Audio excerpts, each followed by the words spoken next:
Salut, je suis Pablo Ral, entraîneur de ski alpinisme, et bienvenue sur la chaîne YouTube de Global Skimo. Aujourd'hui, nous allons parler d'une des disciplines les plus spectaculaires et explosives du ski alpinisme, le sprint.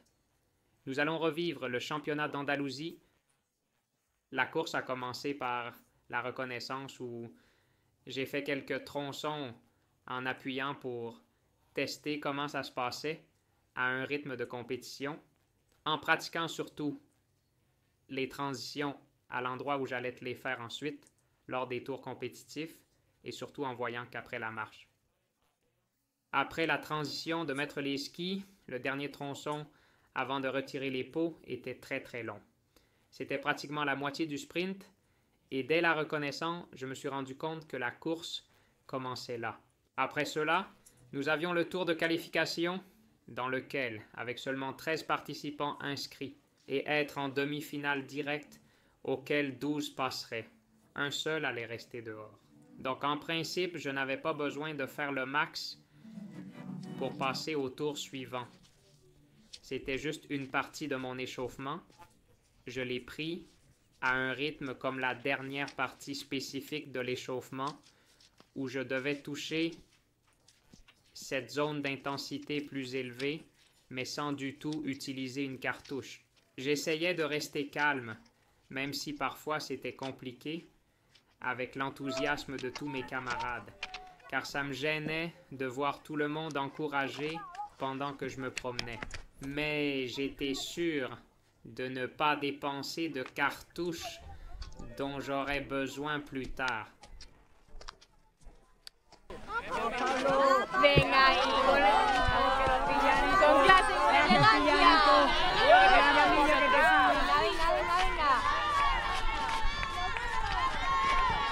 Venga.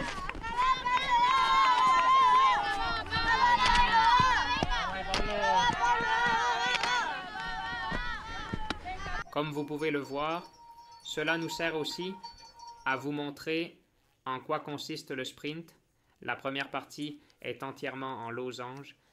Ensuite, il y a une marche, puis on remet les skis et il y a une dernière montée avant d'enlever les pots et descendre des portes géantes jusqu'à la ligne d'arrivée dans une entrée en forme de fer à cheval. Dans ce tour, j'ai eu le 5e meilleur temps. J'ai fait environ 5 minutes et un juge m'a même demandé, surpris, si le temps que j'avais mesuré avec ma montre était le même que celui qu'ils avaient obtenu, car il était étonné que mon temps ne soit pas parmi les meilleurs. Mais c'était simplement à cause de ça, parce que moi, et il accumule de l'énergie pour le prochain tour. Je me suis qualifié pour les demi-finales et j'ai eu un tour avec un niveau assez élevé. J'étais avec Nico Molina, qui revenait des championnats du monde, en très bonne forme, et puis aussi José Carlos Núñez, une autre promesse, et quelques juniors qui étaient montés de catégorie cette année, en plus de Salva Oliva, qui en course de montagne va très vite. Je savais clairement que pour passer en finale, il suffisait d'être parmi les 3 premiers. Peu importe si on est premier ou 3e. Donc dès le départ, je me suis mis en 3e position. Encore une fois, économisant l'énergie que je pouvais en pensant à me réserver pour la finale. J'allais à bon rythme, faisant de très bons changements, c'est sûr, et contrôlant ma position tout le temps en regardant en arrière et en voyant que Salva ne me poserait aucun problème à aucun moment. Venga Pablo, muy bien. Muy bien Pablo. Vamos Salva. Vamos Salva. Venga Pablo.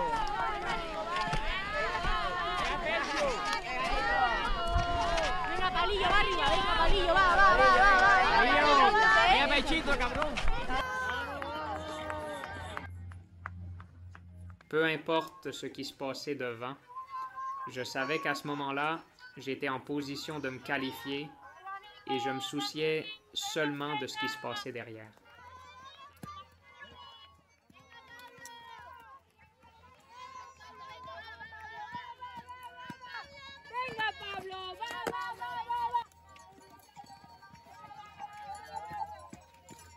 Comme vous pouvez le voir, je faisais toujours le changement au même endroit, là où j'avais vu que c'était le meilleur et où, lors de la reconnaissance, j'avais décidé de faire les changements. Dans ce dernier long segment, je continuais à maintenir la position, en rattrapant même un peu ceux devant moi, car ils avaient aussi ralenti.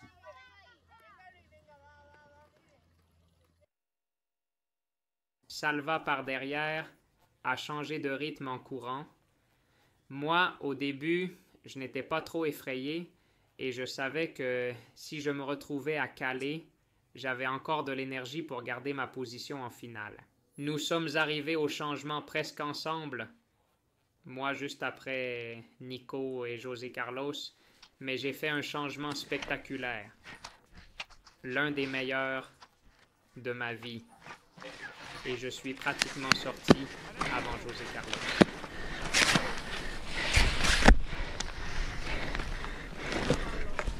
¡Ay, chica! ¡Ay, chica, que te paso!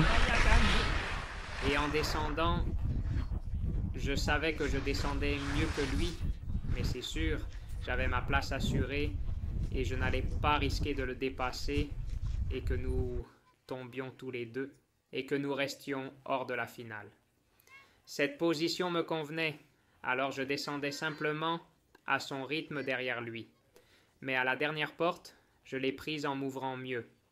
Je me suis bien appuyé sur le ski extérieur. Et il a fait un dépassement par l'intérieur qui a été très célébré.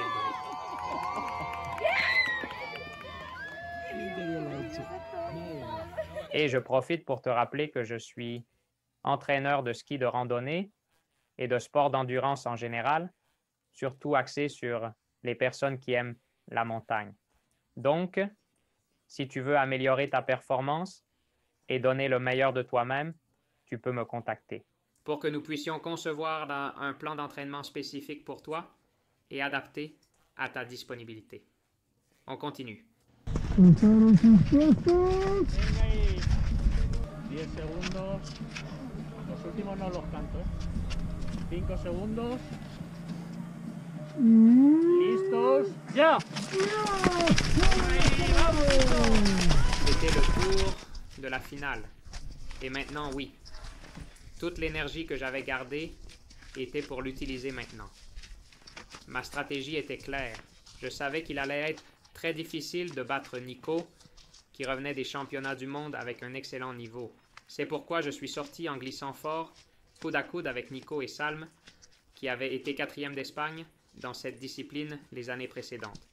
Et en entrant dans les losanges, j'ai pris le chemin opposé à celui de Nico, et nous nous croisions tout le temps. Moi toujours juste derrière lui, en passant derrière ses queues.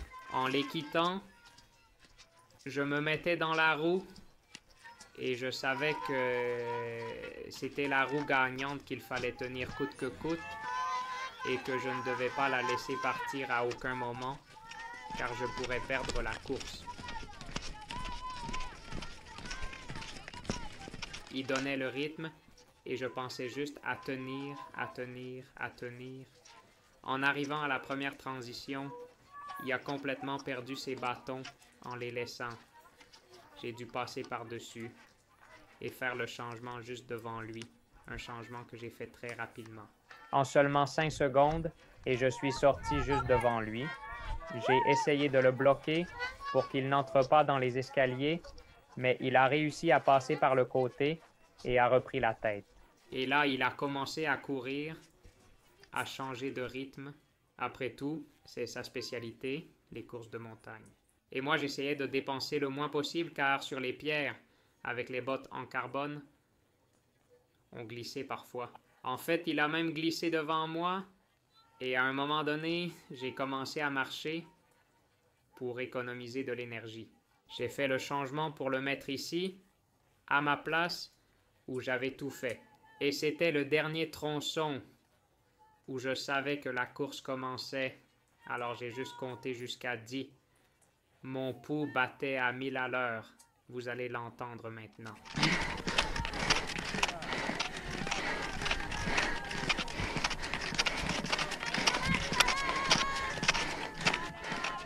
Et là où j'avais déjà pris la mesure, j'ai commencé à courir, sachant que je n'allais pas m'arrêter de courir jusqu'au changement pour enlever la peau.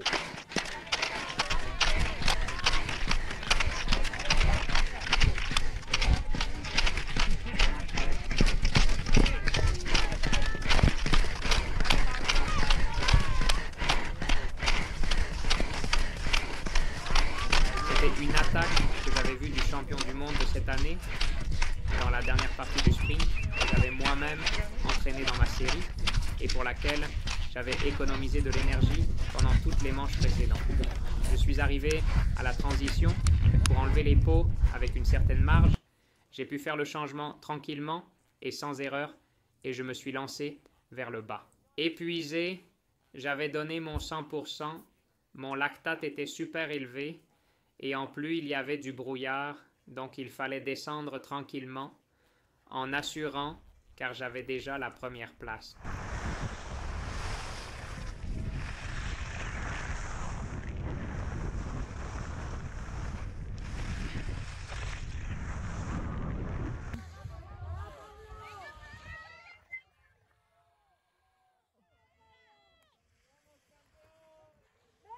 Et c'est ainsi que j'ai réussi à franchir la ligne d'arrivée en première position, devenant le champion absolu d'Andalousie. Un rêve pour moi qui démontrait que mon niveau de forme dans les sprints était très élevé.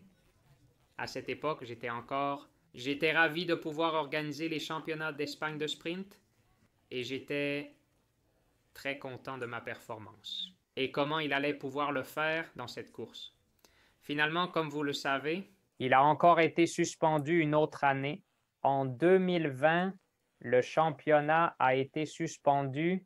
Le Covid et cette année non plus, elles n'ont pas eu lieu, donc il faudra attendre au championnat d'Espagne de sprint 2022 pour voir si nous pouvons aussi être tout devant.